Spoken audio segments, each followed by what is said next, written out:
આમ આદમી પાર્ટીના નેતાઓ આજે મુખ્યમંત્રીને મળવા ગાંધીનગર પહોંચ્યા છે। ખેડૂતો મુદ્દે આજે આપ નેતાઓ મુખ્યમંત્રીને મળવાના છે। જે મામલે આપ નેતાએ આરોપ લગાવ્યા છે કે તેમને વિધાનસભાની અંદર જવા દેવામાં આવતા નથી। શું છે સમગ્ર વિગત, જેની વિગતે વાત કરશું। નમસ્કાર, હું છું પ્રથમ મોદી, આપ જોઈ રહ્યા છો નિર્ભય ન્યૂઝ। આમ આદમી પાર્ટીના નેતાઓ આજે જ્યારે મુખ્યમંત્રીને મળવા સ્વર્ણિમ સંકુલ 4 ખાતે મળવા પહોંચ્યા છે, ત્યારે આપ નેતા યુવરાજસિંહ જાડેજાનો આરોપ છે કે તેમને તેમની અંદર જવા દેવામાં, વિધાનસભાની અંદર જવા દેવામાં આવતા નથી। તેમનું કહેવું છે કે કૌભાંડ કરનારને બેધડક પ્રવેશ આપવામાં આવે છે, બુટલેગરોને પ્રવેશ આપવામાં આવે છે અને કૌભાંડ ઉજાગર કરનાર લોકોને અંદર પ્રવેશ આપવામાં આવતો કેમ નથી? ખેડૂતોના મુદ્દે પ્રશ્નો લઈ આવેલા નેતાઓને કેમ અંદર પ્રવેશ આપવામાં આવતો નથી? અન્યાય સામે બોલવું આજે અપરાધ છે? સાંભળે તેમણે વધુમાં આ વિષયને લઈને શું કહ્યું છે।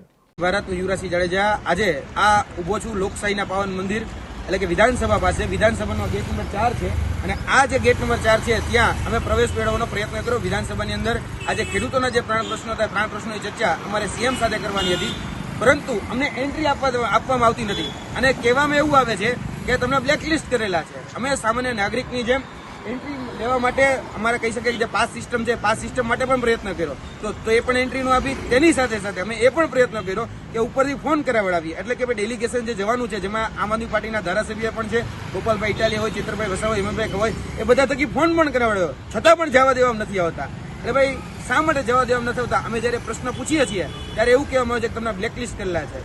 કેમ ભાઈ?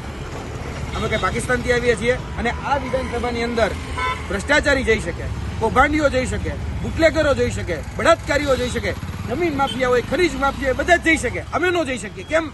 તો કે અત્યાર સુધી સરકારના જે પણ ભ્રષ્ટાચારો છે, જે પણ કૌભાંડો છે, એને અમે ઉજાગર કરતા આવ્યા છીએ, એટલા માટે અમે નથી જઈ શકતા। આજે સરકારને અમે હરીશો બતાવતા આવ્યા છીએ કે ભાઈ આટલી આટલી જગ્યાએ પેપર લીક થાય છે, આટલી જગ્યાએ ગેરીતો છે, આટલી જગ્યાએ કૌભાંડો થાય છે, એ બધું જ અમે ઉજાગર કરીએ છીએ। તો આજે અમને જવા દેવા નથી હોતા। આજે સામાન્ય જનતાના જે પ્રાણ પ્રશ્નો હોય એ પ્રાણ પ્રશ્નની ચર્ચા કરીએ છીએ।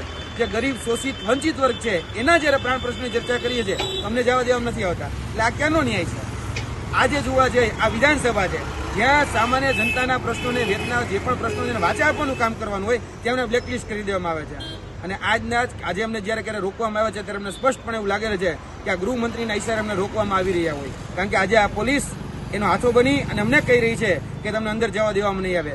જ્યારે કહી શકાય કે જેને મોટા મોટા કૌભાંડો કર્યા છે એ તમામ કૌભાંડીઓ એ ધારાસભ્યો હોય તો પણ એને જવા દેવામાં આવે છે। સામાન્ય જનતા બીજી પણ જોઈ શકો છો કે બુટલેગર ટાઈપની હોય, માફિયા હોય, એ બધા જ જઈ શકે, અમે નથી જઈ શકતા। આનું કારણ શું અમે જાણવા માંગીએ છીએ। જય હિન્દ, જય ભારત।